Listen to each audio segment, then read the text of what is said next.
Orang tua batin kita. Seperti apa manusia sejati itu?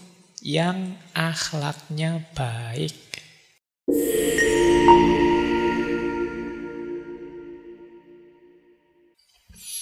Oke, bismillah. Assalamualaikum warahmatullahi wabarakatuh. Bismillahirrahmanirrahim. Alhamdulillahi rabbil alamin. Wabihi nasta'inu ala umurid dunya waddin. Allahumma salli wa sallim wa barik ala habibina wa syafi'ina Sayyidina wa maulana Muhammadin wa ala alihi wa ashabihi wa man tabi'ahum bi ihsanin ila yaumiddin. Amma ba'd. Bismillah. Mari teman-teman kita lanjutkan lagi ngaji kita, belajar kita. Malam hari ini kita akan belajar tentang guru sejati. Cuma ini jangan dibayangkan guru sejati ini ada sosoknya, karena konsepnya agak berbeda dalam filsafat Jawa. Oke ya, kita mulai saja ya, bismillah. Mungkin masih ada yang tanya, Pak Faiz, filsafat yang Nusantara kok banyak Jawanya? Ya karena saya orang Jawa. Sejak SD kalau pelajaran daerah ya daerah Jawa, di materinya Jawa. Insya Allah nanti kan kapan ya kita filsafat Nusantara, filosofi yang ada di Nusantara kita angkat juga. Cuma saya membayangkan mungkin saya tidak sendirian, mungkin lebih enak ya nanti ada siapa yang bantu saya menjelaskan misalnya filsafat Sunda, Minang, Bugis dan lain sebagainya yang mungkin masing-masing punya filosofinya sendiri. Nanti duet sama saya di depan.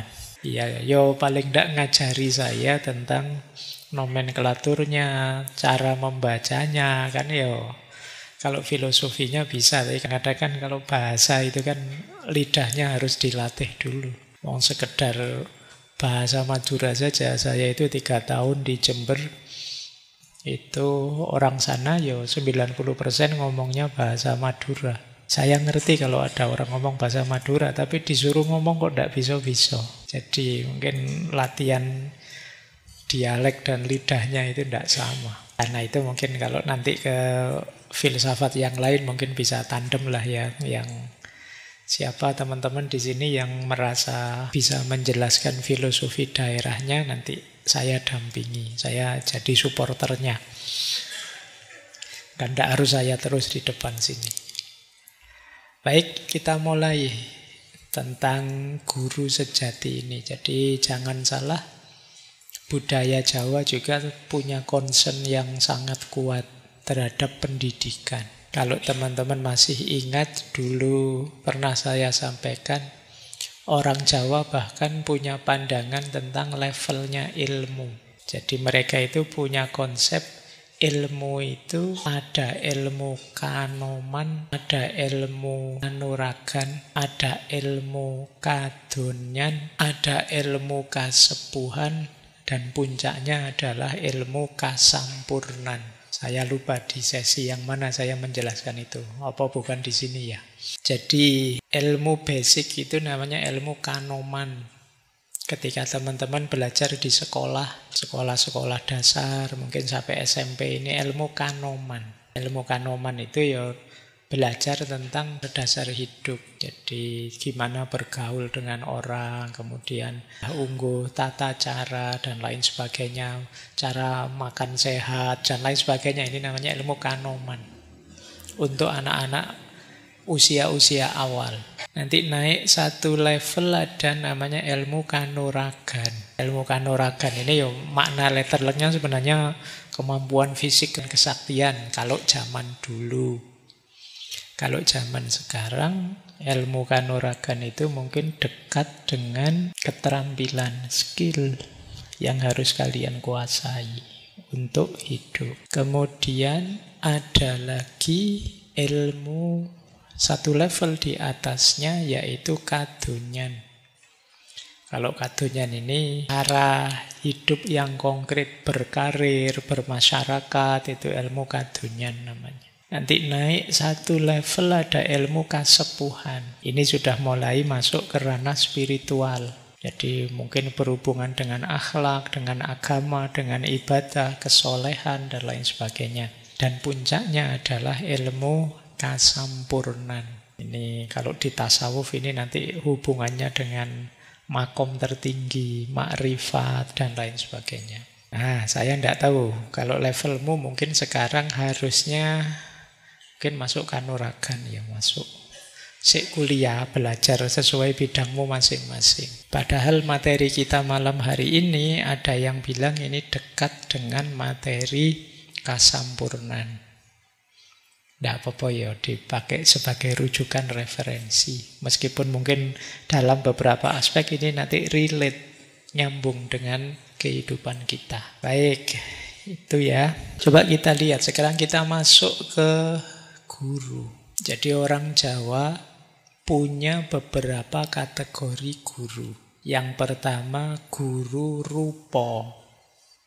Yang kedua guru wicoro atau guru sabdo. Yang ketiga guru laku. Dan yang keempat yang kita bahas malam hari ini guru sejati. Guru rupa itu ya guru dalam bentuk orang yang bimbing kita selama ini. Orang tua, guru di sekolah, dosen itu.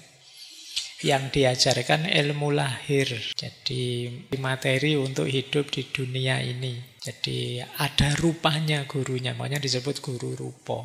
Guru pertama yang orang tua itu juga jenis guru rupa. Saya yang sekarang mungkin bagi kalian dianggap dosen, dosen itu guru rupa. Jadi ini jenis guru yang paling mudah. Minggu pertama kemarin kita belajar guru menurut John Dewey, itu guru rupa sebenarnya. Ing ngarsa sung tulodo, ing membangun karso tutwuri handayani, itu guru rupa. Ada sosoknya. Yo rupa kalau makna letterleknya wajah. Yo, rupamu itu yo wajahmu, raimu. Tapi ini maksudnya ada sosoknya. Nah, itu namanya guru rupa. Nanti ada guru wicoro atau guru sabdo. Kalau ini ngajari kita tapi tidak ada sosoknya, biasanya dalam bentuk tulisan. Kalian baca buku itu kan sebenarnya juga berguru. Ya awalnya sih dari orang, mungkin dari seorang guru rupa, tapi kan kalian mengambilnya dari tulisan beliau. Ini namanya guru wicoro atau guru sabdo. Ya, jadi saya juga nulis buku. Nah, yang buku saya yang kalian baca itu sebenarnya kalian sedang belajar pada guru wicoro atau guru sabdo.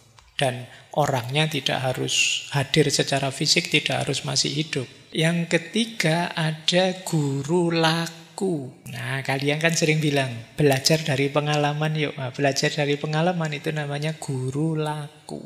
Pengalaman sakit, pengalaman kecewa, pengalaman gagal, itu kan jadi guru. Ada yang bilang pengalaman adalah guru terbaik. Ada juga yang bilang pengalaman itu guru terpahit. Nah, kalau di Konfusius, pengalaman itu guru terpahit. Kalau kita nunggu pengalaman baru belajar, ya nunggu ditipu orang dulu baru sadar bahwa tidak semua orang bisa dipercaya. Nunggu dikhianati dulu baru sadar bahwa laki-laki itu memang begitu. Itu namanya guru laku. Ketika Ki Hajar menyampaikan misalnya setiap orang adalah guru, setiap ruang adalah sekolah, setiap tempat adalah sekolah, setiap pengalaman adalah pembelajaran. Ini yang dimaksud guru laku ini. Jadi ternyata di sekeliling kita bertebaran guru. Kalau tidak guru rupa, ya guru wicoro. Kalau tidak begitu, ya guru laku. Nah, nanti ada yang keempat yang kita bahas malam hari ini, yaitu guru sejati. Ada yang menyebutnya guru gaib, ada yang menyebutnya guru batin, ada yang menyebutnya guru sukmo, ada yang menyebutnya guru hidup. Nanti kita pelajari malam hari ini ya. Mungkin 3 jenis guru yang pertama teman-teman relatif sudah familiar. Tapi guru yang terakhir ini malam hari ini kita coba. Mungkin bisa berkontribusi besar untuk hidup kita hari ini. Ini nanti berhubungan dengan diri kita yang paling dalam. Jadi pada akhirnya puncaknya seorang guru yang disebut guru sejati itu ternyata diri kita sendiri. Tapi di aspek yang paling dalam. Yang kadang-kadang kita sebut ini unsur ilahiyah dalam diri kita. Baik ya, jadi nenek moyang kita seserius itu mengkonsep seperti ini. Jadi maka jangan nganggep bahwa wah Simba-simba dulu literasinya kurang tinggi ya. Jangan padake sama dirimu sekarang.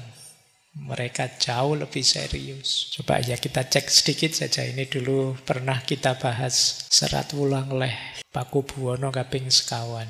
Ini beliau mengkonsep kalau ini guru rupa. Ini tips dari beliau mencari guru yang ada sosoknya. Menurut beliau begini. Nanging yen sira nggugu kaki, ngguguru kaki, amilya manungsa kang nyata. Ingkang becik martabate serta kang weruh ing hukum. Kang syukur oleh wong tapa. Ingkang wus amungkul tan mikir pawewehing liyan. Iku pantes sira guru nono. Sartane kaweruhana. Ini menasehati putra beliau sebenarnya, Susuhunan Pakubuwono kaping sekawan ini. Jadi kata beliau, jika engkau berguru wahai anakku, pilihlah manusia sejati. Jangan sembarangan milih guru, karena guru itu nanti yang mewarnai hidupmu. Kalau bapak ibu itu orang tua fisik kita, tapi guru ini orang tua batin kita. Seperti apa manusia sejati itu? Yang akhlaknya baik, yang ngerti hukum. Ngerti hukum itu berarti orangnya bisa diatur, mau diatur, ngerti aturan. Yang ahli ibadah dan wirai. Wirai itu berarti bisa menjaga dirinya, tidak sembrono. Syukur-syukur kalau dapat ahli topo. Ahli topo itu orang yang sudah mulai menjauhi dunia, yang tidak sibuk dengan urusan dunianya, yang telah meninggalkan urusan dunia. Di antara cirinya ahli topo itu apa? Tidak memikirkan pemberian orang lain. Tidak mikir honor, tidak mikir gaji kalau ngajar. Ini ya abot ya. Ya tidak gampang juga ya. Tapi makanya istilah beliau syukur-syukur dapat guru yang seperti ini.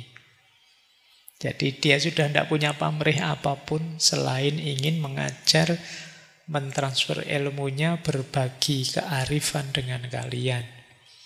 Kalau masih belum topo ya tidak apa-apa. Syukur-syukur dapat yang topo tadi. Yang urusan dunia sudah tidak menyibukkan beliau. Kalau ada cari guru yang seperti itu. Saya belum nyampe. Jadi jangan dianggap sudah nyampe. Ya saya harus ngaku itu. Jadi masih banyak urusan dunia yang saya pikir. Tapi kalian kalau bisa cari guru yang orangnya sudah tidak terlalu sibuk lagi dengan urusan dunia. Nah, ya makanya saya bilang saya sama kalian itu ya kita belajar bareng saja. Jangan nganggap saya mursyid apalagi ahli topo seperti sekarang itu. Jadi itulah orang yang pantas engkau jadikan guru serta harus engkau ketahui. Ini guru rupa ya, yang ada orangnya, yang ada sosoknya. Jadi cari guru yang akhlaknya baik, yang ngerti tatanan, ngerti aturan, ahli ibadah, dan mampu menjaga diri. Syukur-syukur tidak terlalu sibuk dengan urusan dunia. Ya kayak kemarin kan banyak tulisan-tulisan gimana pendidikan kita nasibnya, wong gurunya masih sibuk macem-macem. Dosennya ya sibuk macem-macem karena ya ekonominya tidak terjamin masalahnya. Bandingkan dengan dulu kita pernah belajar Khalifah Harun al-Rasyid. Betapa beliau peduli dengan ilmu. Betapa beliau sangat menghormati ilmuwan, ulama. Sampai dulu pernah kita hitung ya, bagaimana beliau itu menggaji para kutab.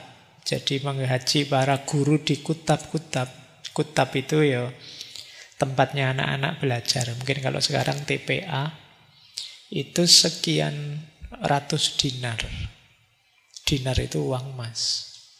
Dulu pernah kita hitung sekitar bisa 250-an juta. Kalau pakai kurs hari ini. Bayangkan yang ngajar TPA 250 juta. Oh, kamu rebutan jadi guru TPA mungkin hari ini ya. Tapi itu Harun al-Rasyid. Jadi gurunya yo tenang, ngajari yo mantep kan. Segala daya mesti diberikan untuk mengajar yang terbaik. Kalau ada guru kok nulis buku, ulama kok nulis buku, dia dibayar seberat buku itu dengan emas. Padahal ulama zaman dulu nulis buku kan tebal-tebal itu, berjilid-jilid, bayangkan. Itu berarti bisa saja terus satu judul buku dapat berkilo-kilo emas. Saiki emas ya 2 yuta.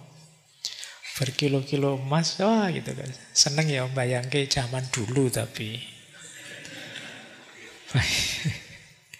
Jadi ya kalau seperti ini mungkin wajar. Gurune terus tidak terlalu mikir dunia lagi. Dunia ada yang bantu, ada yang ngurusi. Dia fokus ke ilmu. Ya kita berdoa saja. Semoga kapan-kapan ada situasi begitu.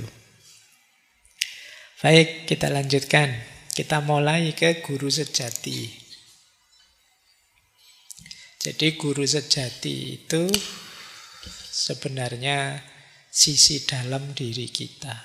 Saya ambil dulu ya beberapa kutipan dari serat-serat Jawa tentang guru sejati. Berarti nanti kalau kalian ingin paham lebih dalam boleh dicek ke serat-serat ini. Yang pertama Suluk Wujil. Suluk Wujil pernah kita bahas di sesi Sunan Bonang. Suluk Wujil itu nasihatnya Sunan Bonang pada muridnya yang namanya Wujil. Menurut Sunan Bonang, sira iku ana guru kang sejati, yaitu ingsun kang ana ing sakjroning sira. Dirimu itu punya guru sejati, yaitu keakuan. Ingsun itu aku yang berada dalam dirimu. Jadi guru yang paling sejati itu dirimu. Nanti kita pelajari seperti apa kok begitu. Atau di serat Kolotidho. Serat Kolotidho karya Ranggawarsita. Beliau mengingatkan waspada marang kolbu iku panggonane ngaurip. Waspadalah terhadap hatimu karena di sanalah tempat kehidupan yang sejati berada. Nanti guru sejati itu ya tempatnya di hati kita, di kolbu kita. Kemudian serat Centini. Kapan-kapan kita bahas serat ini ya, ada banyak falsafah Jawa di situ, tapi mungkin agak panjang, agak luas, karena ini berjilid-jilid. Nanging wong kang wus kawilujengan iku wus ngerti marang sejatine urip, wus manunggal rasa lan ingsun. Orang yang terselamatkan adalah orang yang telah memahami hakikat hidup, yang telah menyatu antara rasa dan aku. Nanti kita uraikan ya apa yang dimaksud rasa atau rasa. Kemudian serat kontroversial, serat Darmo Gandul. Di sana disebut sapa kang ngerti marang urip sejati ora butuh pemomong, awit pamomong ana ing sakjroning sukma. Siapa yang telah memahami hidup sejati tidak butuh bimbingan dari luar. Sebab pembimbingnya ada dalam jiwanya. Ya, jadi ini beberapa kutipan dari serat-serat mungkin untuk menegaskan kita ya bahwa ada konsep namanya guru sejati. Kita lanjutkan. Oke, sekarang kita mulai belajar. Wah, setengah jam pengantar. Guru sejati itu yang pertama bukan guru lahiriah, tapi guru batin. Yang kedua, bukan orang. Jadi, jangan dicari sosoknya. Bukan guru sekolah, bukan ustadz, bukan pendeta, bukan rohaniawan, bukan tokoh spiritual. Yang ketiga, bentuknya adalah kesadaran murni, bukan kesadaran fisik, yang dirasakan oleh jiwa yang hening dan sadar. Pokoknya ini dipahami dulu bahwa ada dalam diri kita, gitu dulu ya. Jadi bukan di luar diri, bukan guru sekolah, ustadz dan lain sebagainya. Nanti guru sejati ini ada yang menyebut itulah tajallinya Tuhan, manifestasi Tuhan dalam diri kita. Di beberapa konsep kadang disambungkan malah dengan Nur Muhammad. Nur Muhammad itu apa? Kita sudah pernah membahasnya. Saya tidak ingin membuat kalian pusing lagi bahas itu. Disebut juga kadang guru sejati itu nur ilahi, kadang disebut hidayah batin, kadang disebut sang hyang sukmo, kadang disebut roh sejati, kadang disebut jiwa suci. Istilahnya macam-macam ya. Tapi yang pertama ini mari kita ingat-ingat dulu saja, yang penting dia ada dalam diri kita, tidak di luar diri, tidak ada sosoknya. Terus dianggap manifestasinya Tuhan, unsur ilahiyah yang ada dalam diri kita. Yang pertama ini dulu. Kita lanjutkan ya, ini masih panjang konsepnya. Guru sejati erat dengan hati nurani. Kayak bahasa Arabnya kolbu. Itu nurani bahasa Indonesia ya, jangan dibaca basa Jawa. Kalau dibaca basa Jawa tadi nurani. Maknanya beda nurani dengan nurani. Nurani itu ya mungkin serapan dari bahasa Arab ya. Ada unsur nurnya, ada unsur cahayanya. Jadi itu jenis cahaya.